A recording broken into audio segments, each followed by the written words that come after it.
Quel est le sens de la vie? C'est probablement les questions l'une des plus simples à se poser et l'une des plus compliquées à laquelle y répondre. Et pourtant, récemment, je suis tombé sur une idée qui m'a fait réfléchir. L'idée était qu'on pouvait représenter le sens de la vie comme une progression. Déjà, tu dois avoir suffisamment de ressources pour agir. Ensuite, tu développes ta personne. Et finalement, tu utilises tes capacités pour développer le monde autour de toi. Sur le papier, ça paraît extrêmement logique, mais plus j'y réfléchissais et plus je me demandais, est-ce que c'est vraiment comme ça que fonctionne une vie humaine? Est-ce que quelqu'un qui a plus d'argent, plus de compétences et plus d'impact a forcément une vie signifiante? Et surtout, est-ce qu'on peut réellement construire un modèle général de ce qui donne du sens à une vie? J'ai essayé de comprendre. Le modèle que j'ai découvert commence par une idée assez radicale. Le niveau 0 serait une forme de nihilisme. Ensuite viendrait le développement des ressources, principalement le temps, l'argent et l'énergie. Puis le développement personnel, le corps, l'esprit, les compétences, la personnalité. Enfin, le développement du monde. Utiliser ce qu'on a créé pour créer quelque chose qui dépasse notre propre existence. Et je dois reconnaître qu'il y a quelque chose. Il y a une vraie intuition intéressante derrière ce modèle. Plus tu développes tes ressources et tes capacités, plus tu peux potentiellement agir sur le monde. Quelqu'un qui possède du temps, des connaissances, des compétences et de l'énergie a généralement davantage de possibilités qui en possèdent très peu. Donc cette partie-là, je la trouve intéressante. Mais il y a un problème. Déjà, mettre le nihilisme au niveau 0 me paraît problématique. Parce que le nihilisme, ce n'est pas seulement le fait de ne pas avoir d'objectif. Le nihilisme est une position philosophique beaucoup plus profonde, notamment autour de l'existence du sens, de la valeur et d'une finalité objective. Une personne peut avoir énormément d'argent, faire du sport, avoir une famille, créer une entreprise et aider énormément de personnes tout en ayant une vision nihilisme de l'existence. Quelqu'un peut avoir une vie extrêmement orientée par ses valeurs sans jamais avoir réfléchi au nihilisme. Donc déjà, il faut distinguer deux choses. Première question, est-ce que la vie possède un sens d'objectif? Deuxième question, quel sens je donne moi à ma vie? Et ce sont pas du tout les mêmes questions. Ensuite, j'ai commencé à avoir un deuxième problème. Le modèle donne l'impression qu'il faut passer certaines étapes avant d'atteindre les suivantes. Comme si on devait d'abord avoir des ressources, ensuite se développer personnellement, puis seulement après contribuer au monde. Mais est-ce vraiment obligatoire? Une personne peut avoir pas beaucoup d'argent, mais pourtant avoir une très bonne influence positive sur les autres. Quelqu'un peut avoir une vocation très forte avant même d'avoir développé toutes ses compétences. Quelqu'un peut décider de consacrer sa vie à sa famille. Quelqu'un peut rechercher une vie beaucoup plus simple, avec peu d'ambition matérielle. Et quelqu'un d'autre peut vouloir construire une entreprise mondiale. Laquelle de ces personnes sont au niveau supérieur? Peut-être qu'il n'y en a aucune. Peut-être qu'on essaye simplement de transformer des vies différentes en une seule échelle.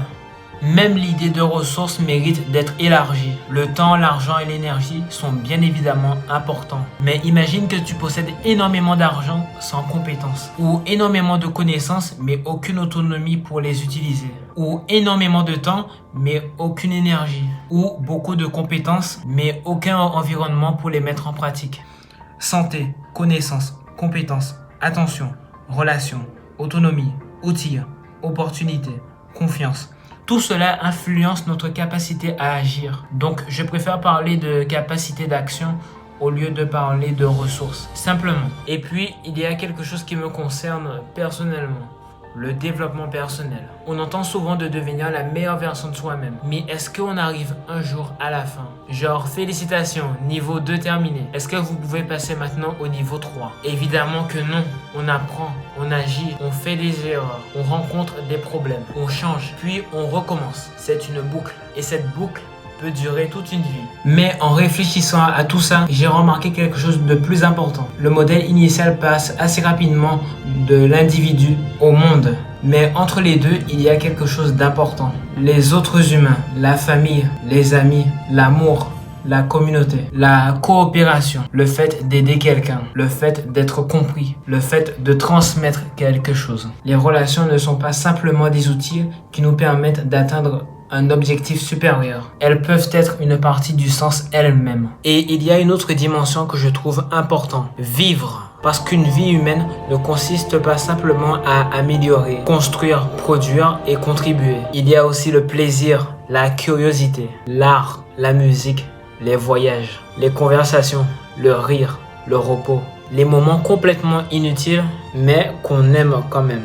Et honnêtement, je trouve ça important de le rappeler. Tu n'as pas besoin de construire une entreprise qui change le monde pour avoir vécu une vie qui était de la valeur pour toi. À ce moment-là, j'ai voulu aller plus loin parce que cette question n'est évidemment pas nouvelle. Des philosophes réfléchissent au sujet depuis des milliers d'années. Aristote, par exemple, parle de ce qu'on appelle le daimonia, une idée qui se rapproche de l'épanouissement humain de la vie bonne. Pour lui, une bonne vie ne consiste pas simplement à accumuler des ressources. Il implique notamment les vertus, l'excellence humaine, le plaisir et les relations. Épicure propose une autre perspective. Une vie heureuse peut être une vie relativement simple avec peu de souffrance, peu de troubles et de bonnes relations. Et l'amitié occupe chez lui une place extrêmement importante. Ce qui est intéressant, c'est qu'on est déjà très loin de l'idée toujours plus haut, toujours plus d'ambition. Les stoïciens, eux, accordent une place centrale à la vertu et à la manière dont on choisit d'agir. La richesse ou la santé peuvent être préférables dans certaines situations, mais elles ne suffisent pas à déterminer si une vie est bonne. Puis on arrive à une idée encore différente avec l'existentialisme. Et si le sens n'était pas quelque chose que nous découvrons déjà écrit quelque part? Et si une partie de nos sens venait de nos choix et de nos projets et de ce que nous décidons de faire dans notre existence? Camus pousse cette question encore plus loin. Et si l'univers ne nous donnait tout simplement pas la réponse que nous cherchons? Dans ce cas, chercher une formule universelle du genre « voici exactement comment vivre » devient beaucoup plus compliqué. Nietzsche apporte encore une autre idée, celle de la création des valeurs, de l'affirmation de la vie, de la créativité et de l'individualité.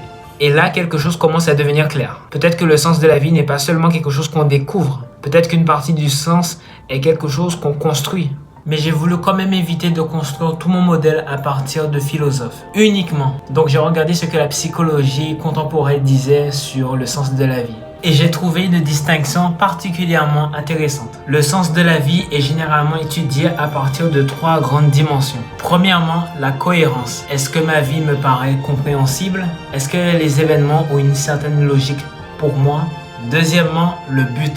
Est-ce que j'ai une direction, des objectifs, une raison d'avancer? Et troisièmement, l'importance.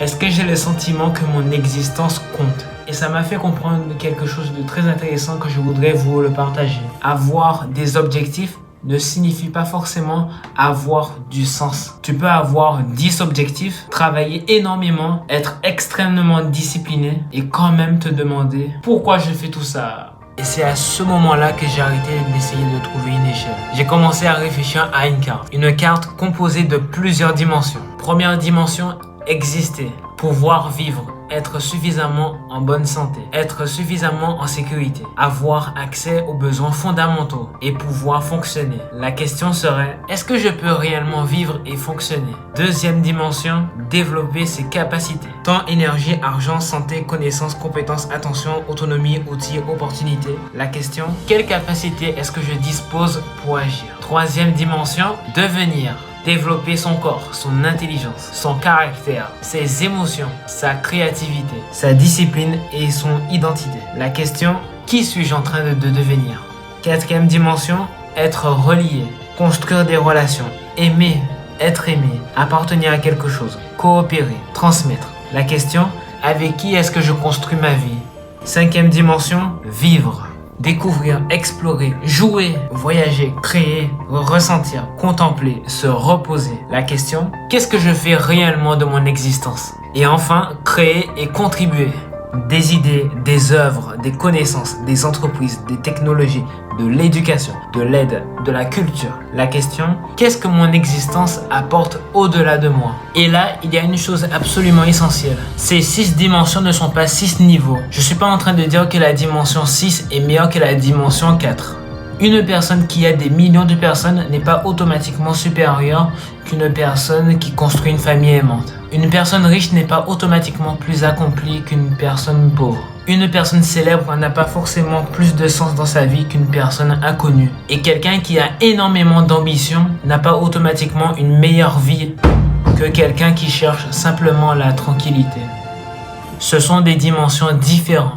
Et surtout, ces dimensions peuvent s'influencer entre elles. Tes ressources peuvent permettre de te développer. Ton développement peut augmenter tes capacités. Tes relations peuvent soutenir ton développement. Tes expériences peuvent changer ton identité. Ton identité et tes valeurs peuvent orienter tes objectifs. Tes objectifs peuvent t'amener à créer. Ce que tu crées, ça peut avoir un impact sur les autres. Et les conséquences de tes actions peuvent ensuite te faire évoluer. C'est beaucoup plus proche de la façon dont j'imagine la vie d'un être humain. Mais il faut encore éviter une dernière confusion. Le bonheur, le sens, la réussite et l'impact, ce ne sont pas exactement la même chose. Le bonheur, c'est davantage est-ce que je ressens du bien-être. Le sens, est-ce que ma vie me paraît cohérente, orientée et importante. La réussite, est-ce que j'atteins les objectifs que je me suis fixés. Et l'impact, est-ce que mes actions produisent des effets au-delà de moi. Une personne peut avoir énormément de réussite, mais très peu de sens. Une personne peut avoir beaucoup de sens, sans être riche. Une personne peut avoir énormément d'impact,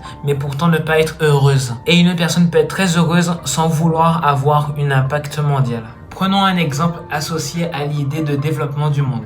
Elon Musk. Il peut effectivement être considéré comme quelqu'un qui a énormément développé la dimension créée et contribué, au moins à l'échelle de ses projets et de son influence. Mais cela ne prouve absolument pas que sa vie est objectivement meilleure que celle de quelqu'un d'autre. L'impact est une dimension de la vie. Ce n'est pas une mesure absolue de la valeur d'un être humain. Du coup, après tout ça, est-ce que j'ai trouvé le sens de la vie?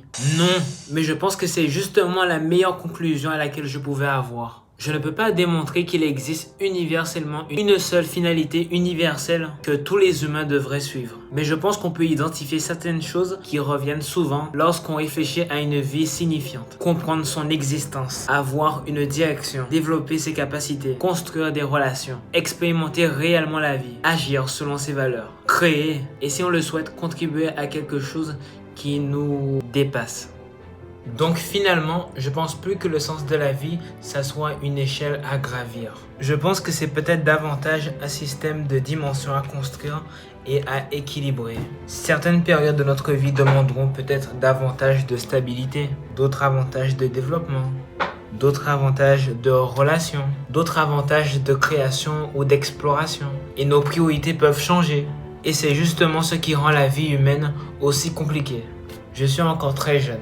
J'ai 15 ans et bien évidemment, je n'ai pas vécu suffisamment longtemps pour prétendre connaître la réponse. Peut-être que le but, ce n'est pas forcément de trouver une réponse définitive.